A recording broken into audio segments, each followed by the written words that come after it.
My NFL analyst and insider Lloyd Vance joins us right now, having finally awakened or come out of the cave, depending on how you want to look at it, after the 3 night extravaganza that is the NFL draft. And of all the drafts you've seen, all right, have you ever seen one bigger like this? This was something different. It didn't have necessarily entertainment value, but I mean, the setup from the back, every player seemed to have their own uh, back room type of deal. I mean, it was a crazy spectacle to watch. It definitely made clicking over from the NBA playoffs during commercials something well worth watching. Mark. It's pure entertainment now. And we talk about the traveling circus that is the National Football League now, and they have different events, and they finally have opened them up to fans, like the combine, like the draft, and people just want to be involved. So it was a 3-day extravaganza, as you were saying.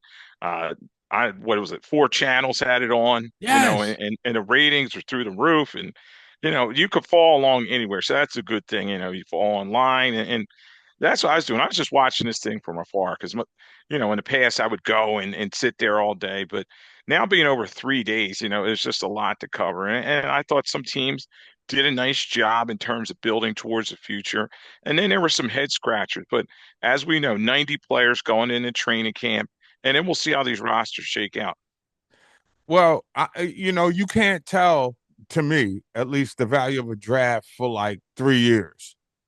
And I'm that guy that kind of thinks that, well, when you start putting draft grades on organizations, uh, coming right out of somewhere down the line, there's a lot more buyer's remorse than there is success. What do you make about, you know, how these analysts project how these, well, let's just talk about the draft grade thing, Lloyd. What do you make of that? Yeah, Mark. And for years, I made my bones as a guy that covered the draft and wrote about it. And I was always apprehensive giving grades, because too often guys are overdrafted or underdrafted, and teams may have an agenda, you know what I mean, in terms of how they're bringing somebody in. And a guy's a first round pick, so he's going to get the best look other than a guy that's undrafted free agent. So I agree with you. It takes 2 to 3 years to evaluate a draft.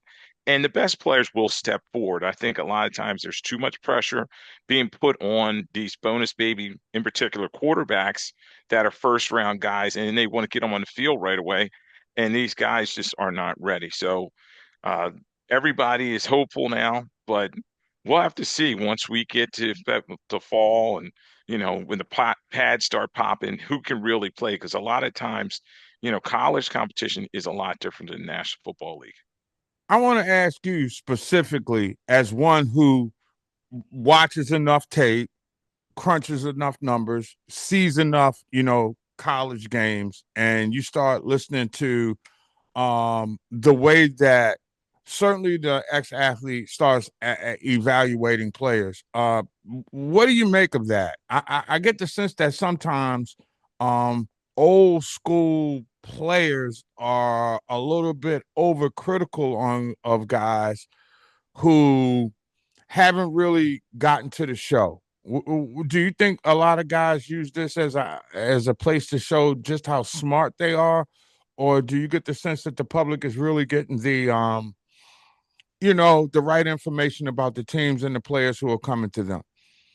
Mark's interesting because some of these guys, they have the same agents as a player they may be evaluating. They may have their own agenda or something like that. And unfortunately, uh, guys always remember their time on the field and what they did in terms of when they played. And now, let's face it, the players have a lot more advantages coming out of college with the NIL money, and they could transfer all over the place, and uh, they may get an opportunity sooner when they get to a camp because you know a lot of times you had to wait your turn when you're older. So. I think sometimes guys are going to push their own narratives when they have the microphone in front of them. Lloyd Vance joins us. He is our NFL insider as we look back at the draft, the 3 day extravaganza in Pittsburgh that damn near drew 1 million people. And I'm still trying to wrap my arms around that, Lloyd. there was like 800,000 people that visited Pittsburgh. And I'm not saying anything bad about Pittsburgh, but when it comes to vacation or destination spots, it's not at the top of the radar, right? But obviously, the brand of the NFL, kind of like when you're taking games to Rio de Janeiro to start the season, um, have game will travel, right? Yes, and as we said, the NFL is America's obsession. I mean, people just cannot get enough. Uh, they're going to sit there all day and wait for their team and have their colors on it. And it's what people talk about at the water cooler. They talk about the National Football League, and everybody's talking about who was drafted and where they went. And, a guy from their college is getting an opportunity. So it's just fun, and that's what the league wants. They want this entertainment value. And then you just start talking about, like we discussed in the preview, is it oversaturation? Will they kill the golden goose? It's just like I don't know if people get enough NFL because they They are can. glued to it. They are glued to it. Now, I saw an interesting scenario, right? Of you got players who I guess UFL. When you sign a UFL deal, do you come off the draft board if you're a rookie? Because I was hearing some stuff about some guys that may be playing and then finishing out the season and then going into camps. Do you know how that scenario works out? That's interesting, Marcus. That would be kind of rare, a guy not waiting to get drafted and signing to UFL. But yes, then they would have to wait for their contract to expire with that league, and then Okay. they could sign, as a street free agent. But from what I understand, once their rights are taken by that league and they're considered professional, their name's probably taken out of the NFL draft. So, and then a team probably, unless the guy is a really high prospect, they would have his rights. But too often, I just don't see that. They go in there to get that chance, and then they would go matriculate to the NFL. All right. That being said, some interesting moves came along on the board, and again, you don't really start looking at the impact of a draft class until at least they've played. But on paper, a lot of people are giving draft grades of A to the Giants, which we have indeed seen before, but also to the Jets. Why are those two teams, in your opinion, getting such high grades from so-called experts?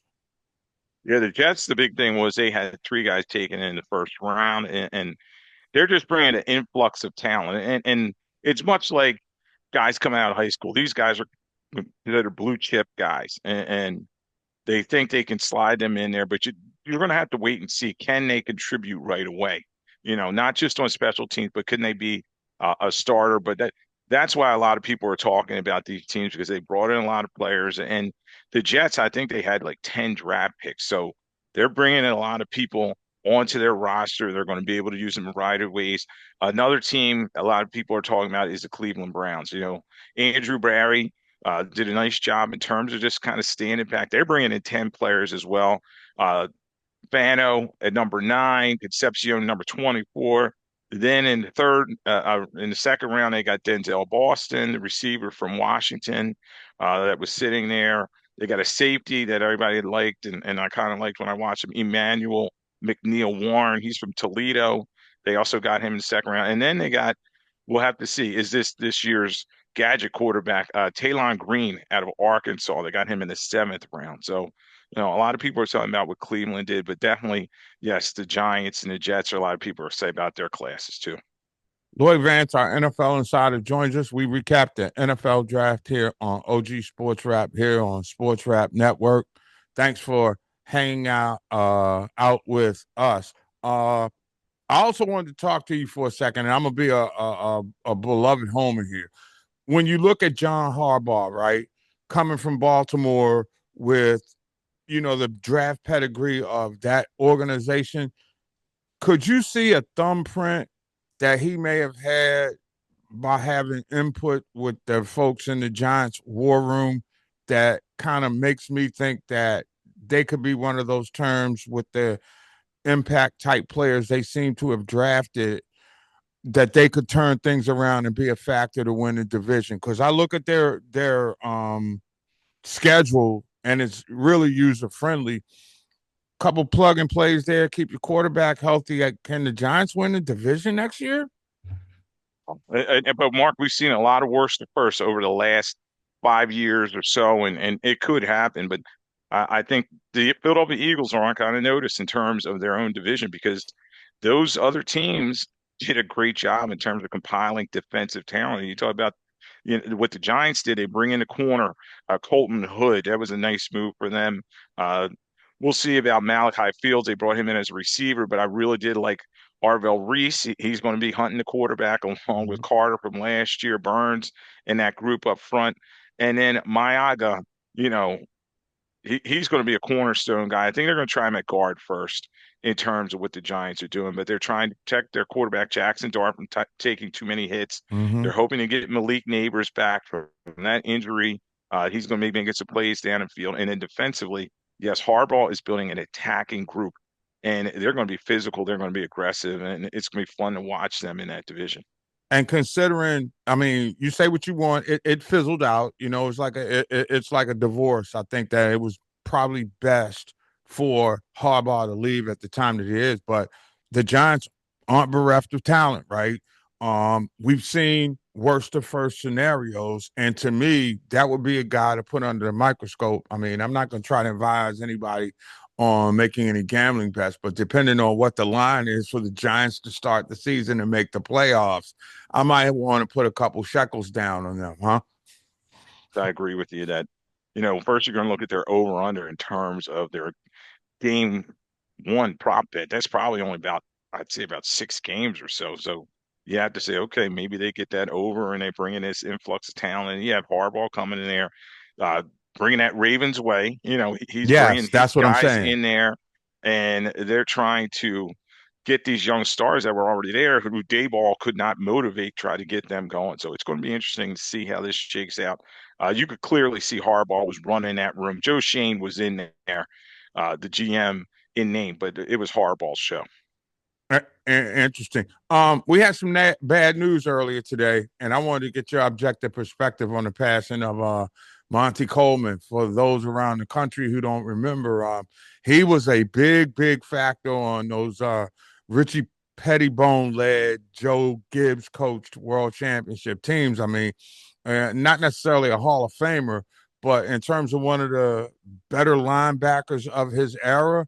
Uh, what would you remember about, because you saw him a lot covering the Eagles? What'd you make of Monty Coleman's career? Yeah, Mike Coleman, unfortunate passing there. A guy who played very well in that defense in terms of just being a good leader. Played a lot of years in the National Football League, and helped those teams.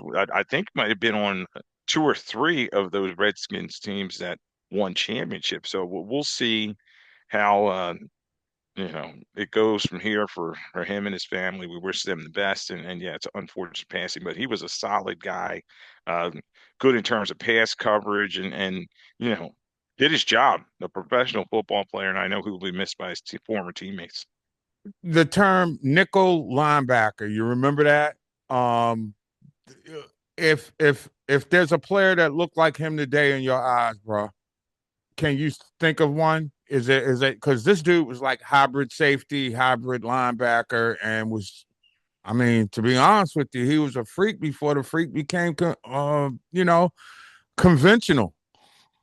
A lot of people compare him to like a D Winters, maybe a Fred Warren. He was a Mm-hmm. guy who could be on a field, Mark, back in the day. He played three down because he could cover the tight end. He also could play very well against the run, and um, yeah, you don't see many linebackers like that today because he would have fit in today's schemes though with that big nickel that a lot of teams are running, where it's really only two linebackers on the field, and they want those guys to be able to run and have some safety type skills. Interesting. So we got, I guess, a lull in NFL business, say until mini camps and all that kind of stuff start. Yeah, we're gonna, they'll start off-season training activities, and the OTAs will be going on, and it's going to be interesting to see how these teams build their group. As I said, they'll have 90 players, they'll have some tryout players, but it's always nice for them to get the group together. and then they'll have that break before training camp starts in late July. But it goes quicker than a lot of people think. So they'll be in a facility quite often, a lot of these guys. And speaking of, and I'm gonna let you go on this one. You can't have an off season without drama in Dallas. And what the hell is happening with George Pickens? I knew that was going to blow up, Mark, because they franchised him. And last year, he's one of the leading receivers in the National Football League, had all those big stats. But let's face it, he's the second fiddle in Dallas to CD Lamb because CD Lamb, they're paying him top five money, and he's their guy who got drafted really high. Pickens played very well. I thought actually Dallas may try to trade him, but he has signed that franchise deal begrudgingly, and we'll see if he's going to show up to camp and all that. But he's going to be fined a lot of money if he's under contract and he doesn't show up for camp. But he had a great season and he was hoping to get that payday. And then a lot of times when you franchise a player, it's just a lot of animosity after that. Point well taken. That's my guy, Lloyd Vance.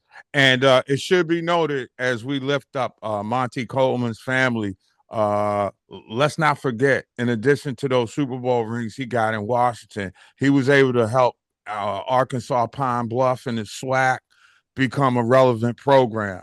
And, so his impact on HBCU football is big. And a little bit later on down the road, I guess you and I can recap what the HBCU kids are doing, as we've seen a lot of free agents got picked up this weekend, huh? Yes, Eric Hunter got his opportunity. We talked about from Morgan State. He signed with the Detroit Lions, and I'm getting, on my phone going off every couple minutes, all these undrafted free agents signed. So hopefully we'll see some more HBCU players, guys that participated in the Legacy Bowl and the Combine, get their opportunity in the National Football League. Well, I know if you're in the loop, we'll be in the loop. So we'll holler back at you or you holler at us. We always got we're like Motel 6 for you, bro. The light's always on for you. How about that? Sounds great, Mark. Appreciate you having me on, and look forward to talking again. Hey, let's holler back real soon. The incomparable Lloyd Vance, boys and girls, as we talk NFL draft. This OG Sports Wrap on the network. Remember, download the mobile app. We all we got.